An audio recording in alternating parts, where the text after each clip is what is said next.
Hi there, this is Isabel from Autism Untouched.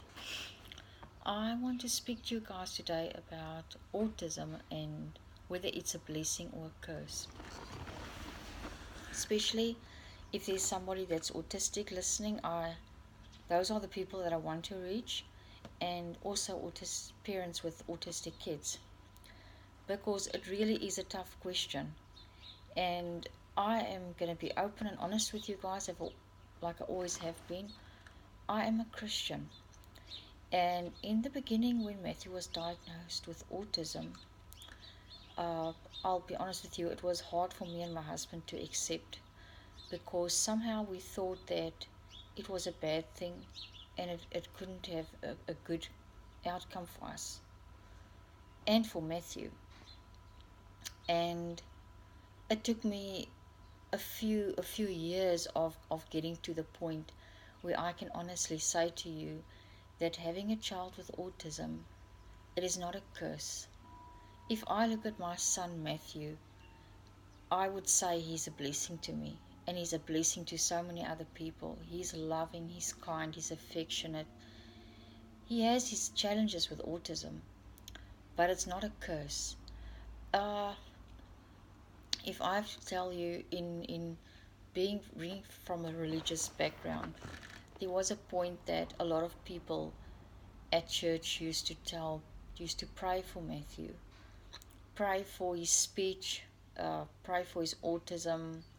And I pray for Matthew too, because I do believe that he needs God's protection, especially our non-verbal kids.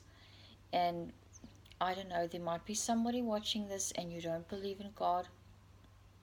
And I can understand where you're coming from too, because a big part of our belief that there is a God is the way that we grow up. If we grow up without a father figure or somebody that is really there to comfort us and to help us when we need help, then it's really hard to imagine when you've gone through some hardship as a child and trauma like I have. I had a hard time too for a long time to believe that can there really be a God if life is this way. But it doesn't matter. I turned out quite good. This is about a video about autism, and to explain to you, a lot of this is the difference. A lot of the people at church used to sympathize with me. Even people outside church in various places used to say to me, I take my hat off for you. I don't know how you do it. And it must be really hard raising a child with autism. And sometimes you've got to be so careful that you don't miss out on the blessing that your child is to you. Every child is a blessing, I believe that. And you've got to be careful that you are not starting to look at your child through the eyes of all the therapists and doctors and teachers, and that makes you doubt whether there's anything good about this and about your child being autistic. Because at the end of the day, it's still your child. And I had to learn to not feel offended of or not feel hurt if people came to me, whether it was anywhere in life, and told me, I'm so sorry that your child is this way. It must be hard.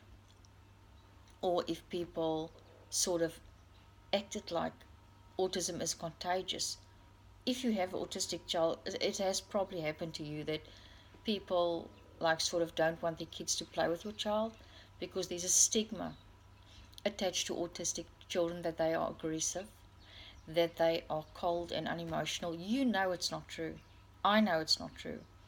But unless you have a child like that, you're going to think those things. So I have come to the conclusion, what is autism? Autism is a neural pathways in the brain. I've done all the research. I know what the scientists say, but this is me. I believe it's the neural pathways in the brain that are differently formed. The connections, the neural connections, nerve endings, it's differently formed than a neurotypical child. That is why my son Matthew, very sensitive to touch, very sensitive to smell and taste. He is quite happy with different textures on him. When he was really younger, he's going to be 8 in January, he used to be um, really loved deep pressure. And I see he still likes it, but it's not as prominent as it was before. And it's few things that made me realize over the years that yes, I do pray for Matthew that God will work in people's hearts to accept him and to see the potential in him. So those are the things that we do wish would be different, right?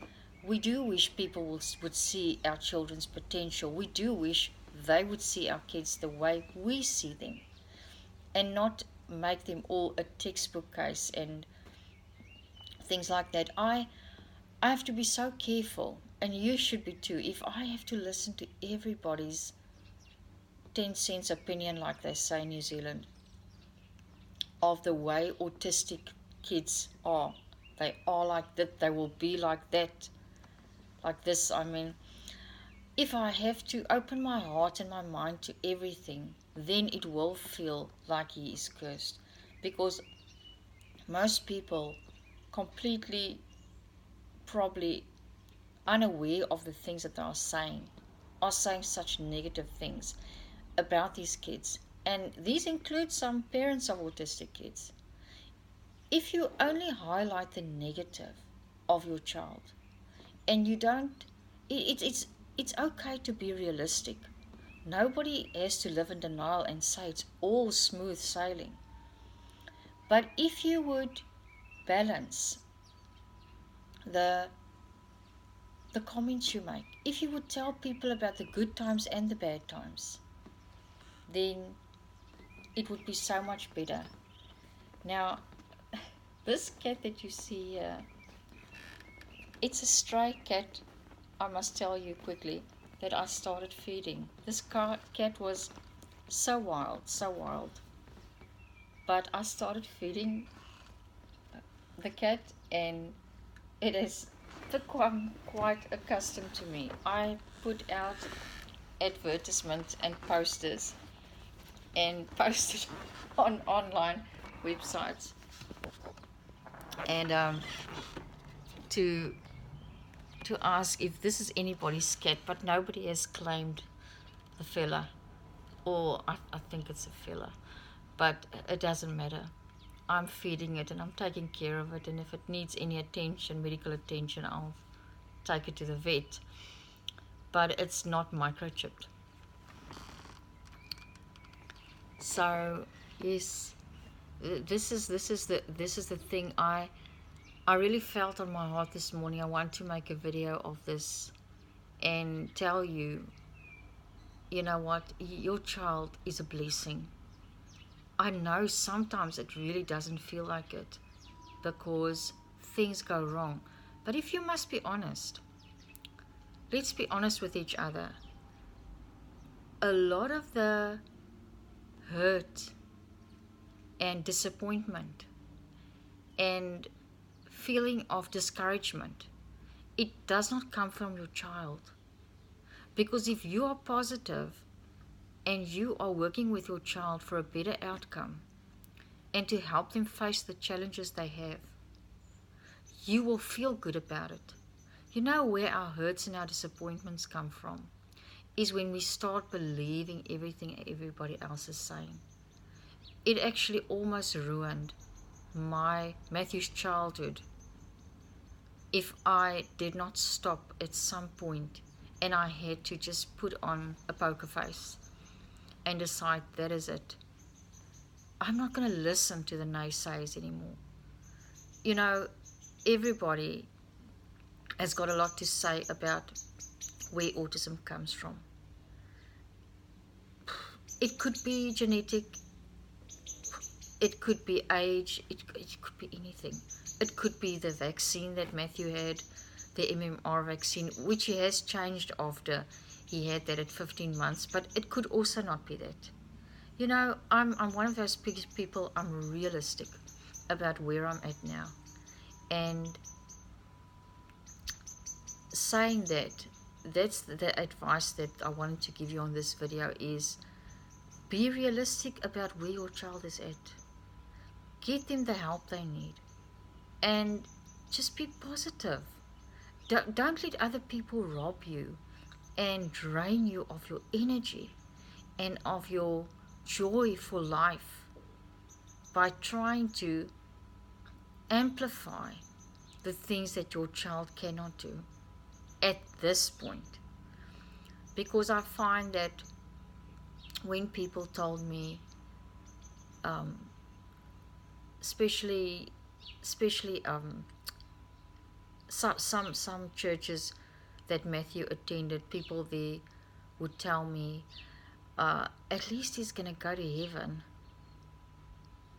And it's the things that people say, you know, it's like, oh, you know, it's horrible that it is like that, but at least he's going to go to heaven.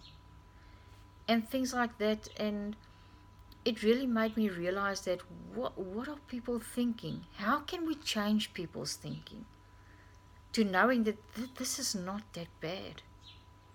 And this is where you and me, that's where our job lies, is to educate people that just because you've got an autistic child does not mean your life is over.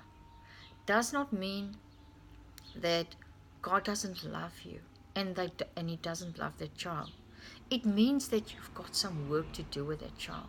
That's all it means. I think sometimes we overthink things. I do pray for Matthew, and I do hope that he will overcome every challenge that he has, whether it's physically or mentally or emotionally. I do pray that he overcomes all of that. But while I am hoping and encouraging him and physically doing things with him to help him overcome his challenges, I still enjoy him. And so should you. Spend time with your child without thinking sometimes, what do we need to do today to work at this child's fine motor skills, gross motor skills, speech. I have a lot of things I do with Matthew to help him, but there's also times that I just sit with him and we just enjoy each other's company. That he helps me with things in the house that he likes doing. And yes, I want you to not be sad about the fact that your child was diagnosed with autism. I want you to be hopeful and joyful and think that this is still the same child before the diagnosis. It's the same child. Their character and their personality does not change. They are unique in who they are.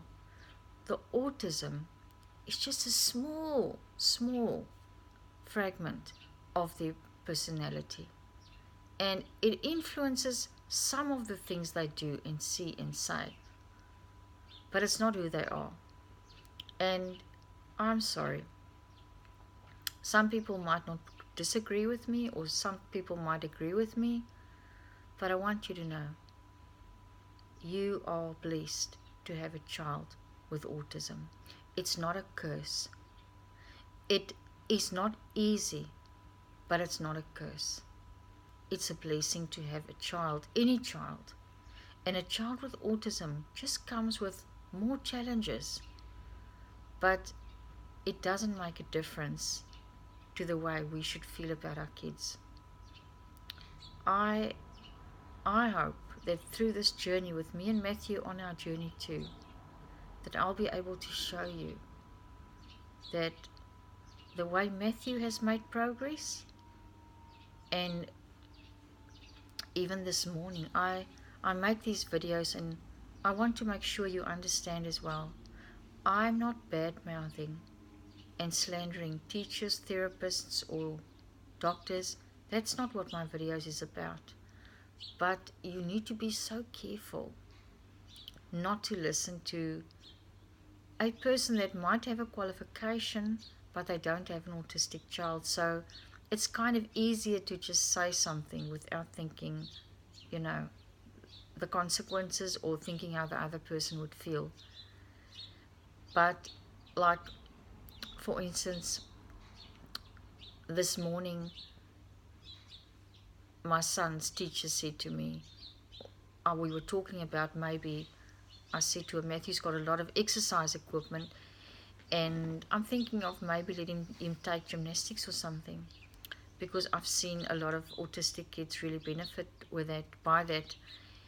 And she was saying to me, it could probably be a good thing. I know she doesn't mean it bad, but the way she said that autistic kids, when they get older, they don't want to move around. They just want to sit, and they can become overweight. And there and then I decided, no,